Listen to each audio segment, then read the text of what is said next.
আল্লাহ ব্যতীত তারাই ওয়াহাবিদের মৌলবীরা বলে আল্লাহ ব্যতীত কোন আল্লাহর ওলির নামে মানত করা হারাম, আল্লাহ ব্যতীত আল্লাহর কোন ওলির নামে মানত মানা হারাম, জানোয়ার জবাই করা খাওয়া হারাম। এই মতন ফতোয়া দেয়। দলিল কিছু নাই, দলিল কিছু নাই। ফতোয়া আছে কিন্তু ফতোয়ার দলিল নাই, ফতোয়া আছে কিন্তু ফতোয়ার প্রমাণ নাই। আসুন, আমার নবীর যুগে আল্লাহ ব্যতীত নবীর নামে কি মানত করা হয়েছিল? জোরে বলুন, হ্যাঁ মানত করা হয়েছিল। তিরমিজি শরীফ হাদিস নম্বর 3690। জোরে বলুন সুবহানাল্লাহ।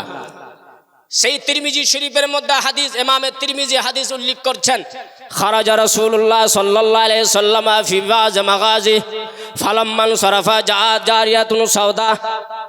আমার নবী পাক সাল্লাল্লাহু আলাইহি সাল্লাম জিদ্দর ময়দানে বের হইলেন। জিদ্দর ময়দান থেকে যখন বাড়ি ফিরে আসলেন, ফালাম্মান সারাফা, যখন ফিরে এলেন, জারিয়াতুন সাওদা, এক দাসী আমার নবীর দরবারে হাজির হলেন। জোরে বলুন সুবহানাল্লাহ।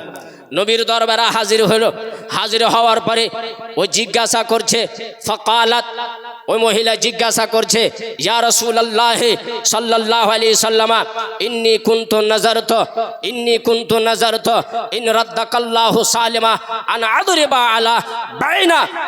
আদরিবা বাইনা ইয়াদাইকা বিল দুফে ওয়া তাগান্না। জোরে বলুন সুবহানাল্লাহ। ওই মহিলা বলছে, ইয়া রাসূলুল্লাহ, আপনি যখন জিদ্দর ময়দানে গিয়েছিলেন তখন ওই সময় আমি মানত করেছিলাম ইয়া রাসূলুল্লাহ, আল্লাহ পাক মহান রব্বুল আলামিন আপনাকে যদি জিদ্দর ময়দান থেকে সুস্থভাবে যদি ফিরিয়ে আনেন, তাহলে আমি মানত করেছি যে আপনার সামনে আমি দাফ বাজাবো আর গান গাবো। জোরে বলুন সুবহানাল্লাহ। আমি দাফ বাজাবো। দাফ বুঝেন আপনারা? দাফ বুঝেন? মানে একদিকে যেটা বাজানো হয়, ঢোল তো দোনো দিকে বাজে না, আর দাফটা একদিকে বাজানো হয়, ওটাকে বলা হয় দাফ। নবীর জামানাও দাফ বেজেছে। ইয়া রাসূলুল্লাহ, ইন্নী কুনতু নাযারতু ইন রাদ্দাকাল্লাহু সালিমা আন আদরিবা বাইনা ইয়াদাইকা বিল দুফে ওয়া তাগান্না। ইয়া রাসূলুল্লাহ, আমি মানত করেছি যে আল্লাহ পাক আপনাকে যদি জিদ্দর ময়দান থেকে সুস্থভাবে যদি ফিরিয়ে আনেন, তাহলে আপনার সামনে আমি দাফ বাজাবো আর গান গাবো। গান, এ মনে রাখবেন, এখন বর্তমানে যদি গান শব্দ বলা যায় তাহলে গানের অর্থ আলাদা হয়ে যায়। যখন আমি বলবো গান, তো জেহেন কোথায় যাবে? ফিল্মি গানের দিকে। হ্যাঁ, ফিল্মি যে গানা হয় সেই গানের দিকে চলে যাবে। কিন্তু না, নবীর জামানায় আরবি শব্দ আতা গান্না, গেনা, গেনা থেকে গান। আর গেনার অর্থ এটা নয় যে ফিল্মি গানা হয়। গানের অর্থ হলো ওই জামানাতে যে গান হতো, নবীর শান বয়ান করা হতো, নবীর আজমত বয়ান করা হতো। জিদ্দর ময়দানে যেই সাহাবারা মেহনত করেছেন, কুরবানি দিয়েছেন, শহীদ হয়ে গেছেন, ধর্ম ইসলামের মহাব্বতে, আল্লাহর মহাব্বতে, নবীর মহাব্বতে কুরবানি দিয়েছেন, শহীদ হয়ে গেছেন, তাদের শান আজমত বয়ান করা হতো। জোরে বলুন সুবহানাল্লাহ। আর ছন্দ পড়তো শায়রা, ওটাকে বলা হতো গান। জোরে বলুন। এই মানা হিসেবে গান বলছি, নালে এই জামানাতে এই ফিল্মি গান হিসেবে গান বুঝবেন না।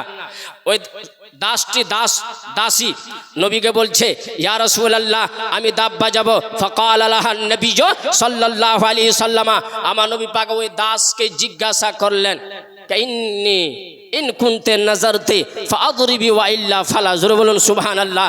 তুমি মানত করেছ, তুমি যদি আসলে মানত করে থাকো, আমার সামনে তুমি গান বাজাবা, আমার সামনে তুমি দাব বাজাবা, তাহলে এই দাসী তোমাকে আমি অনুমতি দিছি, তুমি আমার সামনে দাব বাজা আর গান গাও। জোরে বলুন সুবহানাল্লাহ। নবী পাক অনুমতি দিয়ে দিলেন, বাজাও দাব আর গান গাও। আচ্ছা বলেন, ওই দাসী যে মানত করেছিল, বলেন নবীর নামে মানত ছিল কি ছিল না? এই মানতটা কি আল্লাহর নামে ছিল? বলেন, আল্লাহর নামে মানত ছিল না, নবীর নামে মানত ছিল। প্রমাণ হয়ে গেল আল্লাহ ব্যতীত কোন নবীর নামে, কোন রাসূলের নামে, কোন ওলির নামে মানত করা এই জামানার রেওয়াজ নয়, আমার নবীর যুগ থেকেই রেওয়াজ চলে আসছে। জোরে বলুন সুবহানাল্লাহ।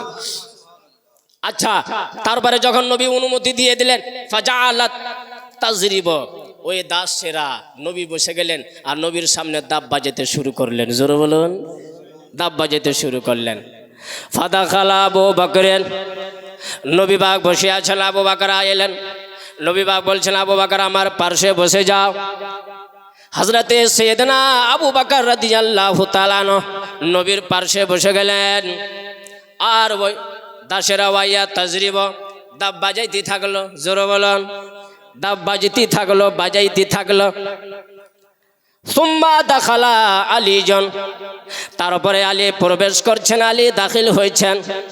নবী পাক বলছেন আলী রে আমার পাশে বসে যাও। আজকে দাসীরা আমার নামে মানত করেছে আমার সামনে দাব বাজাইবে, গান গাইবে। আলী রে আমি অনুমতি দিয়ে দিয়েছি, তার জন্য এরা আমার সামনে দাব বাজাইছে, গান গাইছে। জোরে বলুন। হযরতে আলী বসে গেলেন, নবী বসে আছেন, আবু বকর বসে আছেন, আলী বসে আছেন। হঠাৎ করে সুম্মা দাখালা উসমান ওয়াহিয়া তাজরিবা, হযরত উসমান গনি আসলেন। নবী পাক বলেন উসমান তুমিও বসে যাও। হযরত উসমান গনি বসে গেলেন। ওয়াহিয়া তাজরিবা, গান গাইতে থাকলো আর দাব বাজাইতে থাকলো, বাজতে থাকলো। সুম্মা দাখালা উমর, সুম্মা দাখালা উমর, জোরে বলুন। যেমনই হযরতে উমর দাখিল হয়েছে, যেমনই হযরতে উমর এলেন, ফালকাতি দুফা তাহতা ইস্তেহা, জোরে বলুন। তখন ওই দাসীরা দাবটাকে পিছনে ফেলে দিলেন, জোরে বলুন, পিছনে ফেলে দিল। সুম্মা কাদাত আলাই, আর ওই দাসীরা সেই দাফের উপরে বসে গেল।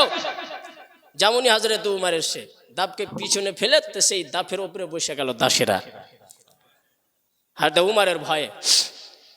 নবী পাক বলছেন ক্বালান নবী, আমার নবী পাক বলছেন ইন্না শাইতান লা ইয়াখাফু মিনকা ইয়া উমর, এই উমর তোমাকে দেখে তো শয়তানও ভয় পায়। জোরে বলবেন না। আমার নবী পাক বলছেন উমর ইন্না শাইতান লা ইয়াখাফু মিনকা ইয়া উমর, এই উমর তোমাকে দেখে শয়তানও ভয় পায়, ভয় করে। কুনতু ইন্নী কুনতু জালিসান ওয়াহিয়া তাজরিব, আমি বসেছিলাম, দাসীরা দাব বাজাইছিল, দাসীরা গান গাইছিল। সুম্মা দফা দাখাল আবু বকর ওয়াহিয়া তাজরিব, আবু বকর আসলো, দাব বাজতি থাকলো। উসমান আসলো, দাব বাজতি থাকলো, গান গাইতে থাকলো। আলী আসলো, আলী আসার পরও বাজতে থাকলো। ইয়া উমর, ইয়া উমর আনতা দাখালা ফাদাখালা আনতা ইয়া উমর, ইয়া উমর তুমি যখন এই জায়গাতে এসে বসলা তখন আলকাতি দুফা, দাসীরা দাব বাজাই ছেড়ে দিল আর গান গাওয়াই ছেড়ে দিল। জোরে বলবেন না সুবহানাল্লাহ। এ উমর ইন্না শাইতান লা ইয়াখাফু মিনকা ইয়া উমর, এ উমর তোমাকে দেখে শয়তান ভয় পায়। আচ্ছা বলুন এই হাদিস থেকে কি প্রমাণ হলো? জোরে বলুন। ওই দাসী যে মানত করেছিল দাব বাজাইবের, গান গাইবের, কার নামে? নবীর নামে। বুঝা গেল আল্লাহ ব্যতীত আল্লাহর নবী এবং আল্লাহর মাহবুব বান্দার নামেও মানত করা জায়েজ। এই মতনে আসুন সুনানে আবু দাউদ শরীফের মধ্যে ইমামে আবু দাউদ রাহমাতুল্লাহ তাআলা আলাইহি হাদিস উল্লেখ করছেন। হাদিস নম্বর হচ্ছে 3313। জোরে বলুন সুবহানাল্লাহ। 3313 হাদিস পড়ুন। বাংলা সুনান আবু দাউদ পড়ো, আরবি সুনান আবু দাউদ পড়ো, হাদিস পেয়ে যাবা। হাদিস নম্বর হচ্ছে 3313।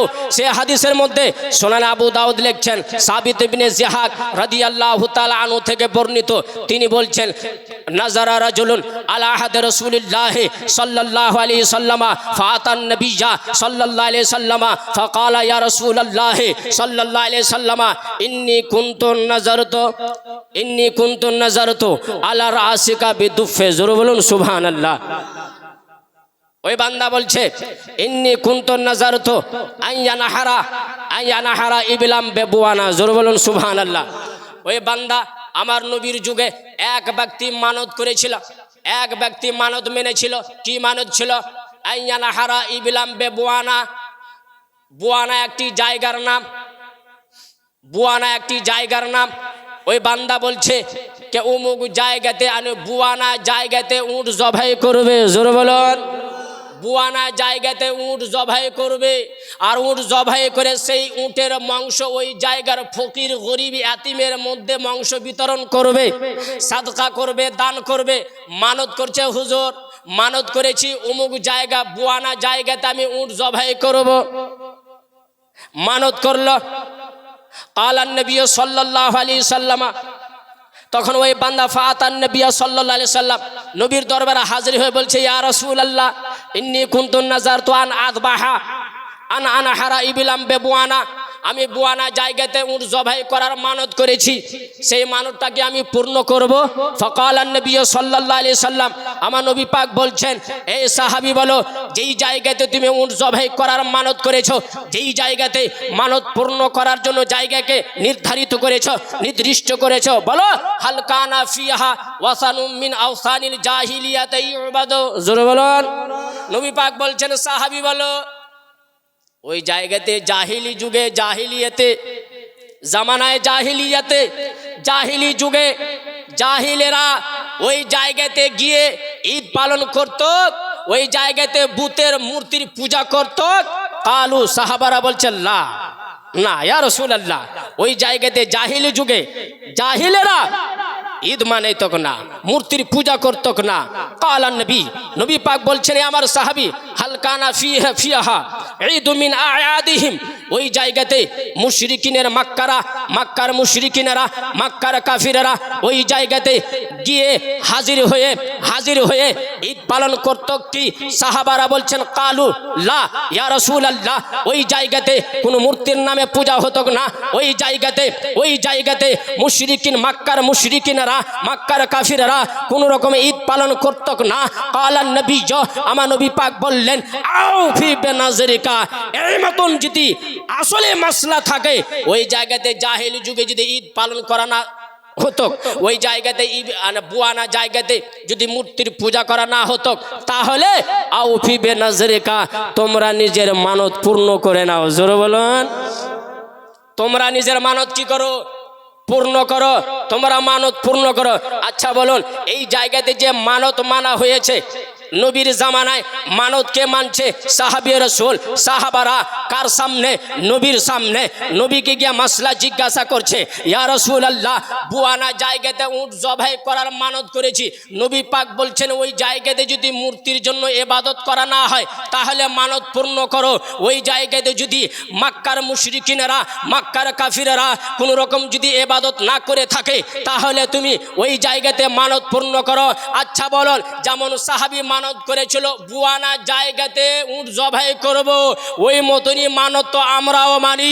আমাদের ইচ্ছা যদি আল্লাহ পূর্ণ করে দেয়, তাহলে গৌসে আজমের মাজারে গিয়ে মানত পূর্ণ করব, গৌসে আজমের মাজারে গিয়ে মুরগা জবাই করব, হুজুর খাজা গরিব নওয়াজের বারগাহতে গিয়ে মাজারে গিয়ে খাসি জবাই করব, হুজুর নিজামউদ্দিন আউলিয়ার বারগাতে গিয়ে, হুজুর সিরাজউদ্দিন আখি আলী রহমাতুল রিজওয়ানের দরবারে গিয়ে, হুজুর আলাউল হক পান্ডিবি রহমাতুল্লাহ আলাইহির দরবারে গিয়ে, যেমন নবীর জামানাতে সাহাবী অমুক জায়গাতে বুয়ানা জায়গাতে মানত করার পরও মানত হারাম হয়নি, মানত হালাল ছিল, সেই মতনই আমরাও যদি বলি অমুক মাজারে, অমুক আল্লাহর দরবারে মানত করেছি কে জানোয়ার জবাই করব, এই আমলটাও কিয়ামত পর্যন্ত হারাম হবে না। কিয়ামত চলে আসবে, কিন্তু হালাল মাসলা হালালই থাকবে, হারাম হবে না। জোরে বলুন।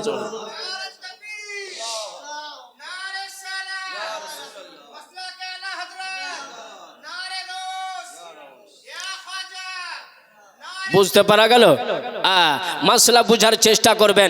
2 হাদিস 3 হাদিস, তিরমিজি শরীফ, সুনান আবু দাউদ শরীফের হাদিস, তারপরে ইমাম আবু দাউদ রাহমাতুল্লাহি তাআলা আলাইহি সুনান ইবনে দাউদের মধ্যে হাদিস নম্বর 3314 মধ্যে হাদিস উল্লেখ করছেন, আন্না ইমরাআতান আতাতিন নবিয়্যা সাল্লাল্লাহু আলাইহি সাল্লামা ফাকালাত ইয়া রাসূলুল্লাহ ইন্নী কুনতু নাযারতু আন আযবাহা বিমাকানিন কাযা ওয়া কাযা ওয়া মাকানুন কানা ইয়াযবাহু ফি আহলুল জাহিলিয়াত। জোরে বলুন।